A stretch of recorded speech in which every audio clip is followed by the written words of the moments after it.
So I just quit my job. It's really, should I say it was a good paying job? So I quit my high paying job as a salesman. So I just quit my job. It was a great job. It was paid. The thing about stand-up comedy is I've always loved watching it. It's always been part of my life, a major part of my life. I love to laugh, and I really love to learn from the greats, from years past and currently. And I went into my boss's office and I said, David, I wonder if he wants. And so 3 days ago, I went into my boss's office and I said, listen, this is a great job, this is a great opportunity, but I think that I found a higher calling. And so now I quit it and I came here, and tonight is actually my stand-up debut. There's a little open mic nearby, and from what I heard, there's some great talent there. There's a lot of people really looking to perfect their art, and I guess tonight I'll be doing it for the first time and trying to join the ranks. Hello, my name is JD Mattison, and it is my dream to become a stand-up comedian. So I guess what I should show you is my wall of greats. So here we have my two favorite people in the whole world. Haven't met them, but I feel like I know them from just how much of their stuff I've watched. But you know, some people have God and Jesus and all these other people up on their walls and crucifixes, and I figure, you know, why not have these two? I mean, they're just as important to me as God is to somebody, and they have a picture of him on their wall. They haven't met him. I haven't met these two, but I still want them on my wall. Let me rephrase that. I have not met these two yet. I do plan on meeting them ASAP, as soon as possible. It's just, you know, comedy, and the more time you put into it, I mean, the better you're gonna get into it. If you look over here, this is my wall of gold. I'm surrounding myself with good quality work. These are all jokes. These are all time that I put into comedy. Just like with selling insurance, as an insurance salesman, I knew that the more time I was staying at the office, the more time I was hunting down leads, the more money I'd make and the more clients I would have. And then the same goes with comedy. This one, Dave Chappelle, he is definitely my idol. He's very well known, well respected in the comedy comedy world. I don't really want to copy his style, and I don't really want to copy his material, but I do want to get from him those jokes that, you know, they hit you and you're laughing, but you're thinking as well. The gears are turning and you're thinking, wow, this is actually a deep joke. I'm actually thinking really deep about this. Below him, for those of you who don't know, the man, Aziz Ansari. Really funny guy. Young buck, just like me. So, you know, it's pretty, it's almost spiritual to see a man as young as him, close to my age, make it.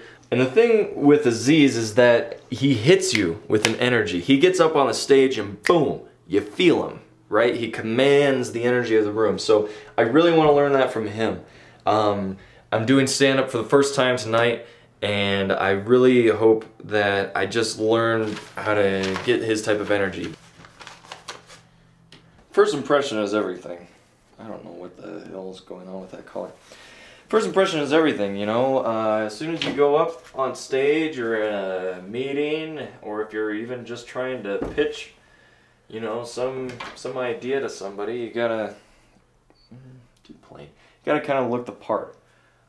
One thing about Aziz, I'll pull it out for you.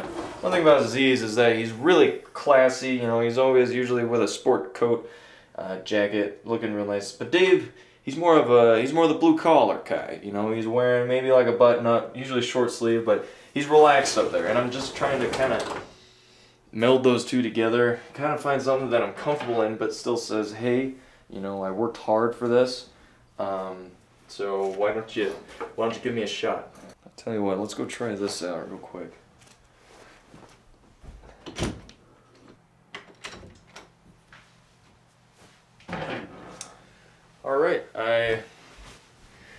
think I've made my choice. You know, I want to look like I've been actually practicing, hence the coat. But I want to appeal to the everyday man, you know, don't want to be dressed in a suit. I also decided to wear jeans because real pieces of shits wear jeans, and I want to be able to relate to them, I guess.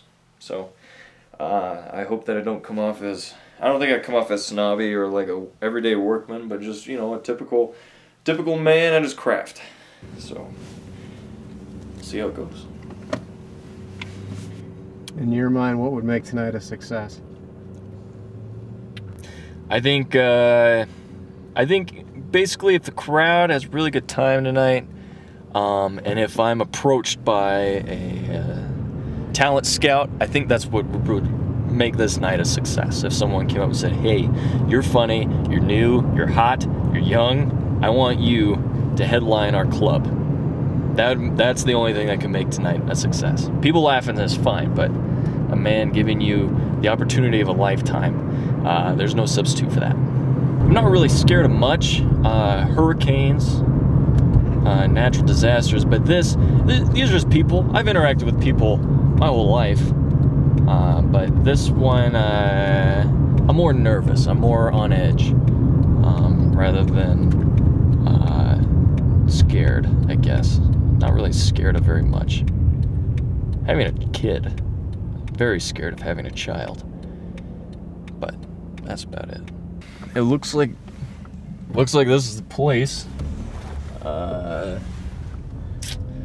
Seeing a lot of homeless people around.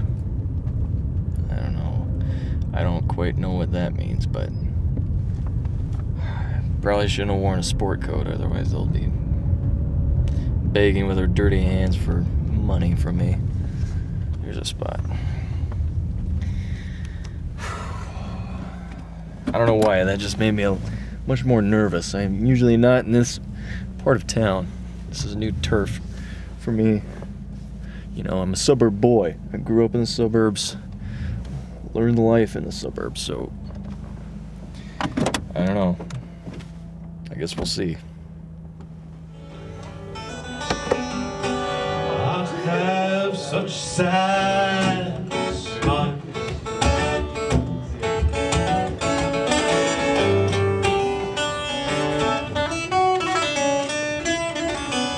Now you got nothing to say, a mouth full of words and a heart that's red.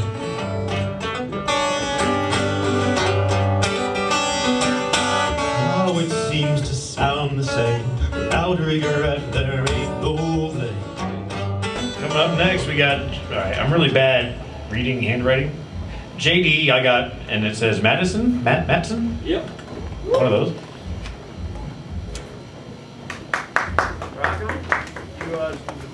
Just one. Thank you. All right. Just give me 2 seconds to set everything up here.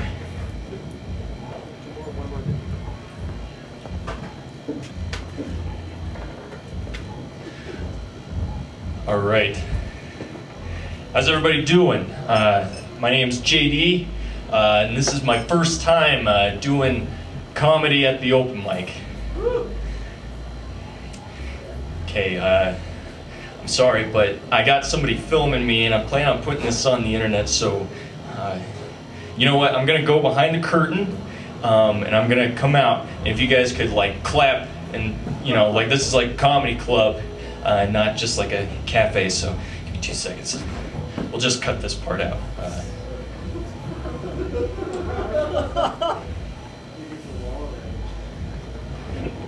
All right, next to the stage, JD Mattison. All right, thanks guys.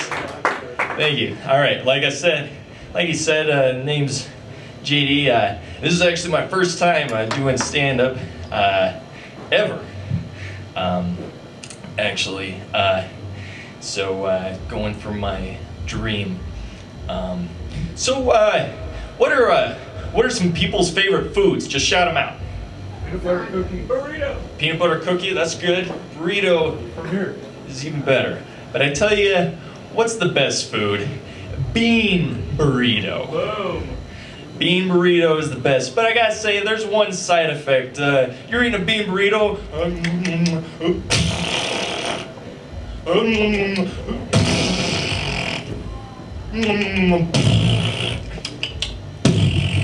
Am I right? Get the gas. Soap and sprouting beans first, it helps. So, I quit my job. I had a really well-paying job, and I quit. I went up to my boss and I said, "Hey, David, I quit." And he said, "After 5 years, that's all you're gonna give me?" And I said, "No, actually, I got a parting gift." I pulled his head right up to my asshole. Made him go blind, because guess what I was eating before that? Bean burrito.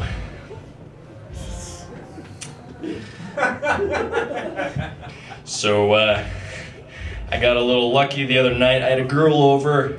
We were making out. Things were getting pretty hot and heavy. I was on top. And all of a sudden, she gets a little feisty, flips me over, and she's on top, and everything's going really well. And then all of a sudden, I remember earlier that day, guess what I had for lunch? I had a bean burrito, and it's bubbling in there. Ooh. And all of a sudden, I got a food baby in there, and she's climbing on top, and she hits the good spot. And guess what? Oh boy, food baby going into labor. Guess what, boy or girl?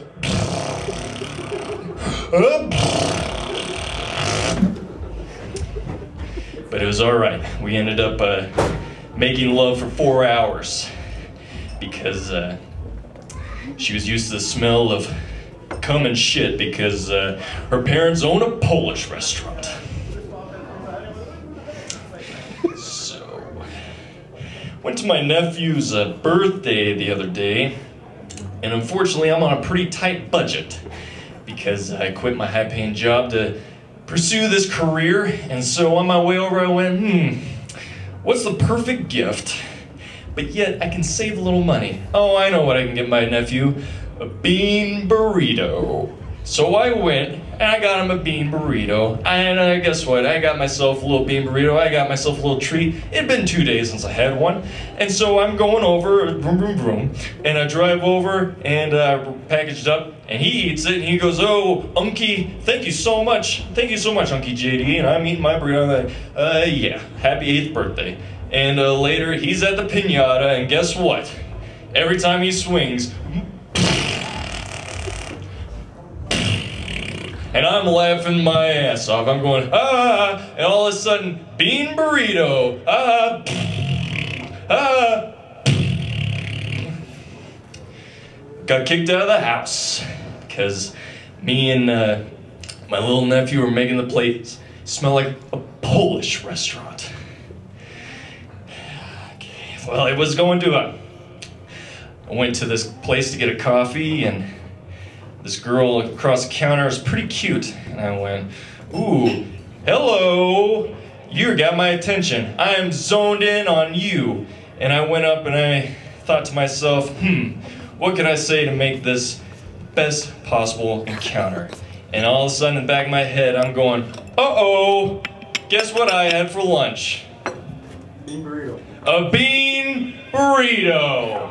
And all of a sudden I'm looking at her, boing, boing. I was getting a burrito-induced boner right in front of the coffee girl. And I took her home and I fucked her. There you go, man.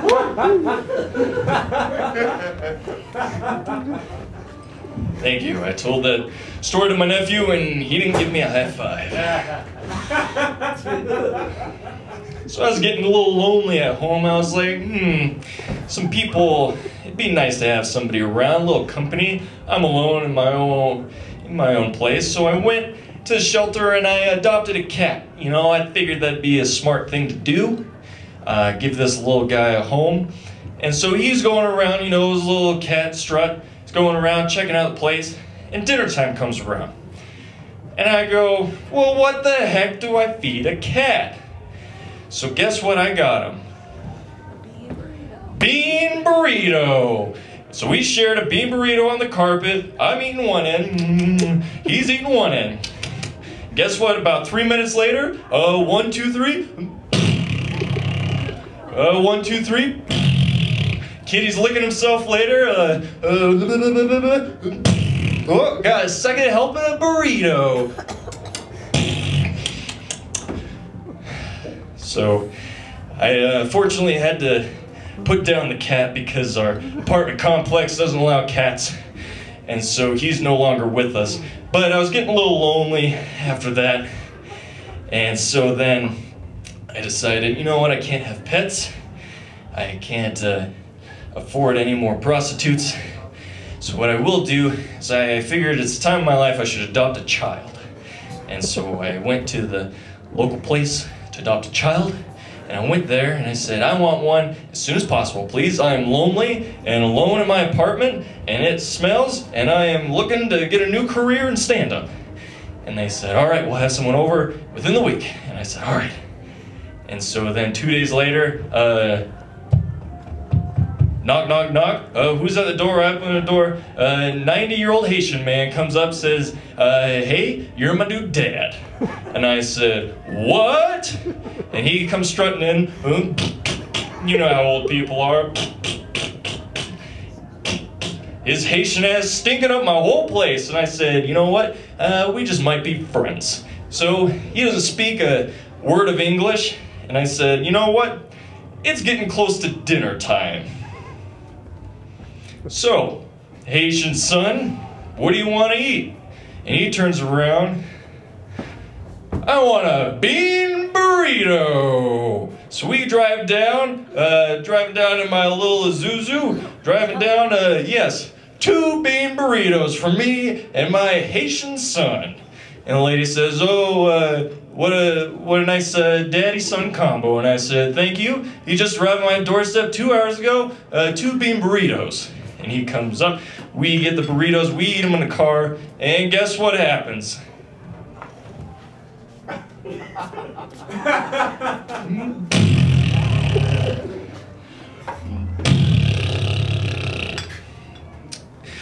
Well, guys, be sure to look me up on the internet. Like I said, my name was JD Mattison. I thought I had some pretty solid material tonight, trying out some new stuff. Like I said, this is my first time ever doing stand-up, so I don't know, I feel, thank you. I'm out of breath just describing my cat. Also, trying to get over it. It's pretty rough when the security guard at the apartment complex has to put it down in the parking lot.